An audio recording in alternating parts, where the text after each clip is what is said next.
माजी गृहमंत्री अनिल देशमुखांच्या कारवर अज्ञातांकडून दगडफेक। हल्ल्यात देशमुखांच्या डोक्याला गंभीर दुखापत। हल्ला करणारे भाजपचे कार्यकर्ते असल्याचा आरोप।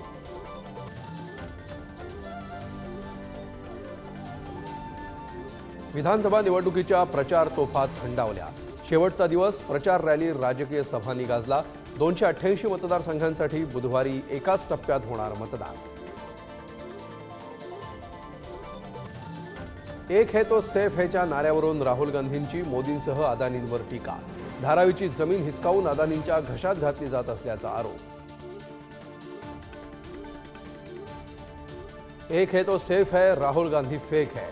धारावीसाठी काँग्रेसच्या डोक्यात शेक है। भाजप नेते विनोद तावडेंचं राहुल गांधींना प्रत्युत्तर।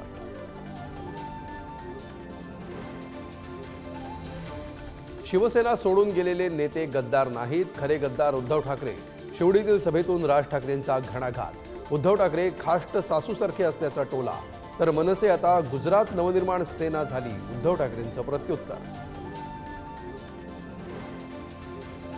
मोदी पंतप्रधान असूनही देश असुरक्षित, म्हणूनच भाजप बटेंगे तो कटेंगेचा नारा देत आहे। उद्धव ठाकरेंचा घणाघात, तर बीकेसीतील सभेतून पंकजा मुंडेंचं ठाकरेंकडून कौतुक।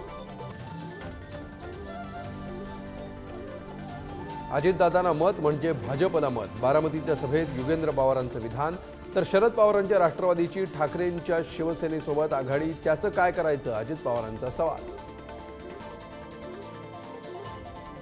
मतदान केंद्रावरील मोबाईल बंदीचा निर्णय योग्यच असल्याचा मुंबई हायकोर्टाचा निर्वाळा। मतदारांना मतदानाला जाताना मोबाईल न नेण्याचं आवाहन।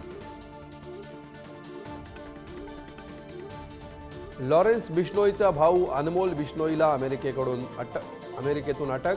अभिनेता सलमान खानच्या घराबाहेर गोळीबार प्रकरणी कारवाई। बाबा सिद्दीकी प्रकरणातही अनमोल बिश्नोईचा सहभाग असल्याचा पोलिसांना संशय।